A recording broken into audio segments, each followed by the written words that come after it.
ഗ്രാമിക ന്യൂസിലേക്ക് സ്വാഗതം. ഹൃദ്രോഗം ബാധിക്കുന്ന ഇന്ത്യക്കാരുടെ എണ്ണം കൂടി വരുന്നതായി ആരോഗ്യ വിദഗ്ധർ. ജീവിതശൈലിയിലെ മാറ്റങ്ങൾ, പ്രമേഹം, പൊണ്ണത്തടി, പുകവലി തുടങ്ങിയ അപകട ഘടകങ്ങൾ ഹൃദ്രോഗ സാധ്യത വർദ്ധിപ്പിക്കുന്നു.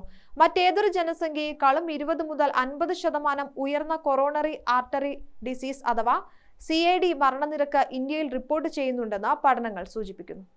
താടിയെല്ലിൽ വേദന, കഴുത്തുവേദന, ക്ഷീണം എന്നിവ പോലുള്ള അസാധാരണമായ ലക്ഷണങ്ങൾ പുരുഷന്മാരെക്കാൾ സ്ത്രീകളിൽ കൂടുതലായി പ്രകടമാകുന്നതായി association of physicians of India president doctor Milind Y Nadkar പറഞ്ഞു. സ്ത്രീകളിൽ ഹൃദയ സംബന്ധമായ പ്രശ്നങ്ങൾ ഉണ്ടെങ്കിൽ അവ തിരിച്ചറിയുന്നത് പുരുഷന്മാരെ അപേക്ഷിച്ച് ബുദ്ധിമുട്ടാണ്. കാരണം അവരുടെ ലക്ഷണങ്ങൾ പലപ്പോഴും പുരുഷന്മാരിൽ കാണപ്പെടുന്ന ലക്ഷണങ്ങളിൽ നിന്ന് വ്യത്യസ്തമാണ്. സാധാരണ നെഞ്ചുവേദനയേക്കാൾ ക്ഷീണം, ശ്വാസതടസ്സം, ഓക്കാനം തുടങ്ങിയ ലക്ഷണങ്ങൾ സ്ത്രീകൾക്ക് അനുഭവപ്പെടാം. ഹോർമോൺ വ്യതിയാനങ്ങൾ, പ്രത്യേകിച്ച് ആർത്തവ വിരാമ സമയത്ത് ലക്ഷണങ്ങൾ പ്രകടമാകാതെ വരാമെന്നും ഡോക്ടർ മിലിന്ദ് വൈ നഡ്കർ പറഞ്ഞു. പുകവലി ഉപേക്ഷിക്കൽ, ആരോഗ്യകരമായ ഭക്ഷണം, ചിട്ടയായ വ്യായാമം, സമ്മർദ്ദം നിയന്ത്രിക്കൽ, ഹൃദയാഘാത ലക്ഷണങ്ങൾ അനുഭവപ്പെട്ടാൽ ഉടനടി ചികിത്സ തേടുക, മദ്യപാനം ഒഴിവാക്കുക തുടങ്ങിയ ജീവിതശൈലി മാറ്റങ്ങളിലൂടെ ഹൃദ്രോഗ സാധ്യത കുറയ്ക്കാം. News desk, Gramika news.